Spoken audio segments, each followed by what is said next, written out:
Ou eu acho que a régua do que é tradicional ou não tá começando a mudar, hein? Sabrina, mulher tradicional. Vamos conversar sobre isso.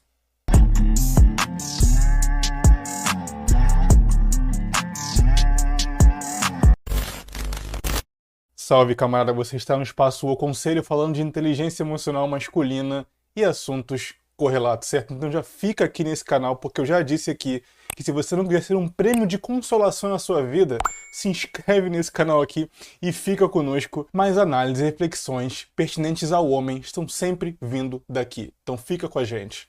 Limite do que é traição ou não. O que é casamento, afinal de contas? Bem, alguns artistas estão ressurgindo aí na mídia com entrevistas, dando a cara a tapa sobre a sua vida íntima, né? E a da vez agora, depois da Escola Débora Seco de qualidade, é Sabrina Sato, né? Entrevista com Léo Dias comentando sobre a sua vida, dizendo que, bem, cansou da mesma ROLA. O algoritmo do YouTube que me perdoe, mas vamos conversar sobre isso. Bom, para quem não sabe, e eu também não sabia, a Sabrina Sato é casada com Duda Nagli, que é filho da entrevistadora famosa Leda Nagli, que foi, enfim, né, do programa Sem Censura, que fez muito sucesso nos anos 90, 2000 e tudo mais, né? E em entrevista acabou que Sabrina Sato contou demais sobre o seu casamento, soltando algumas pérolas. Além da pérola de comentar a crise do relacionamento que ela havia passado, de que o casamento e a monotonia da mesma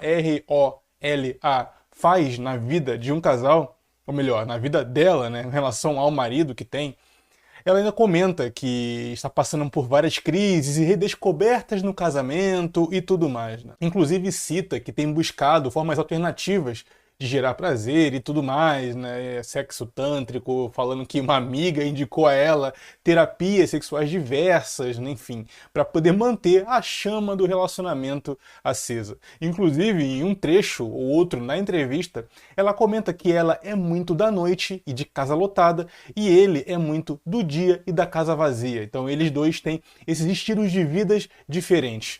Mas, segundo ela, também não rola nenhum tipo de pulada de cerca, já que ela mesma comenta que não tolera, ou melhor, não pensou direito sobre se toleraria traição. Apesar de que, pela postura que ela teve na entrevista, ela está um pouco aberta à possibilidade de envolver outras pessoas, porque comentou que, bom, eu não trouxe essa ideia ainda para o meu relacionamento, mas eu sou bem tranquila e tudo mais, quer dizer, né?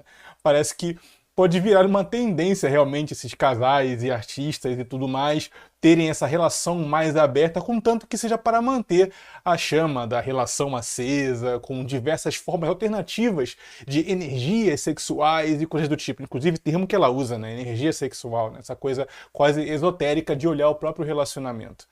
Mas uma coisa eu queria trazer aqui, usando esse tipo de caso, né, na mídia, para conversar, que é a ideia do casamento.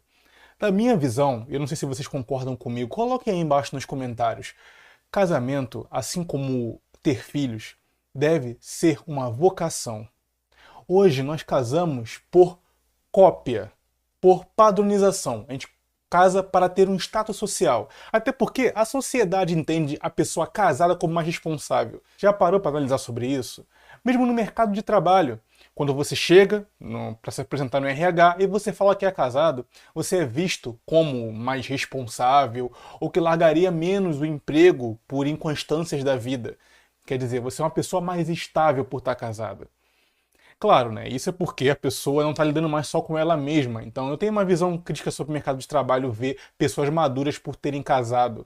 Na verdade, ela fica mais dependente do emprego, né? Isso é claro, para mim isso é óbvio, né? Ficando mais abertas, inclusive, a incômodos e desconfortos para se manter num trabalho.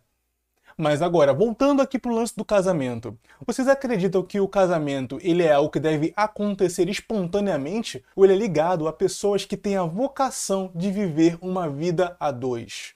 Bom, Sabrina comenta que é uma pessoa agitada, que ela não consegue ficar parada, inclusive abdicou de morar em bairros de luxo, extremamente seguros, para estar em ambientes mais urbanos, caóticos, que tem festas, baladas e tudo mais. Essa é a vida dela, inclusive mesmo casada, ela não abriu mão disso. Mas será que monogamia não exige uma qualificação? Será que algumas personalidades já não são mais adaptadas à monogamia do que outras? Será que vale a pena alguém que não é encaixável nesse molde da monogamia ficar se forçando para chegar num relacionamento. E em poucos anos, é um casal jovem, casado há pouco tempo, né? Começar a reclamar de estar com a mesma rola todos os dias e falar isso publicamente, né? Mulher tradicional quanto, né? Mas enfim, essa é a ideia. Será que você deve se adaptar a esse modelo? Assim como é o lance também de ter filhos, né? A ideia de ter filhos no automático, como se fosse algum estágio natural da vida, de fato é um estágio natural. Mas agora, criá-los, ter vocação para pai, vocação para mãe, é outros 500, né? E voltando aqui, claro, né? Ela comenta que não perdoaria qualquer tipo de pulada de cerca, né? Mas, de certa forma, está enjoada da mesma rola todos os dias. Então como é que ela vai lidar com isso aí? Como é que o casal moderno, de modo geral, lida com isso? Como é que você lida com essa ideia de ter alguém por décadas, sendo que nem é o caso dela, foram só poucos anos de casamento, e já tem que recorrer a terapias tântricas, periféricas para manter a relação acesa? E está falando de um casal que tem muito, mas muito dinheiro e condições, onde a ideia de viajar e tudo mais como algo novidade já virou o novo padrão, né? Afinal de contas, né? Viajar dali para lá, Europa, Ásia, né? Ter suas férias em lugares exóticos, bem, isso se desgasta rápido. É por isso que eu falo, os casais, a geração atual inclusive, tem essa ideia de que viajar é um sonho de consumo para a vida toda. De que a sua saúde emocional está ligada a você estar em lugares diferentes, enfim, né? E coisas assim. Quando na verdade, esse tipo de desejo ou fetiche por viajar o mundo inteiro, colecionar bottoms e tudo mais, você consegue realizar, bem ou mal, em alguns poucos anos de vida, ganhando razoavelmente bem, né? E sabendo economizar. Então achar que isso é uma meta de vida, e entra inclusive no cálculo desses artistas aí, que tem o luxo que tem, a possibilidade de viagem que tem, mas ainda assim estão entediados.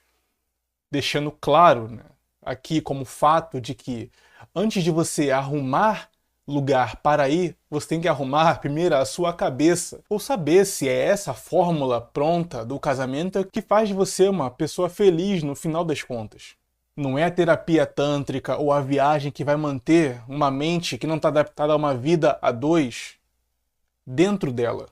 Não estou dizendo que é o caso da artista, mas se enganar e usar esses band-aids para costurar uma personalidade que na verdade não está adaptada a esse tipo de relação a dois íntima e profunda, né? Que não consegue identificar que o problema não está exatamente no modelo, e sim em você não se adequar a esse modelo. E tudo bem não se adequar.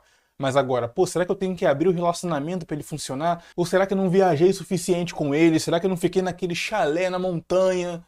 Cara, é muito mais fácil admitir que nós não somos aptos a determinados tipos de vida do que achar que temos que preencher a nossa vida com fetiches para se adequar a um estilo de vida que não nos compete. Mas tem sido para muitos uma dificuldade admitir para si mesmos que não são adequados a esse tipo de relação monogâmica. Algumas pessoas realmente fazem de tudo para tentar se encaixar em status sociais como casamento, filhos, enfim, cachorro e aquela coisa toda, né? Casa de cerca baixa e assim por diante. Mas só fazem perder tempo em relacionamentos que com poucos meses ou anos de vida já tem que se fazer malabarismos para manter a tal da chama acesa.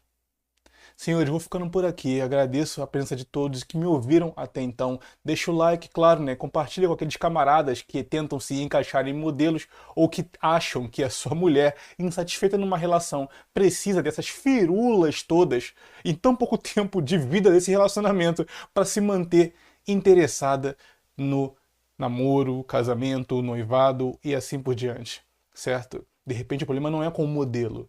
O problema é com a pessoa que tenta se adaptar a um modelo que não é compatível com ela.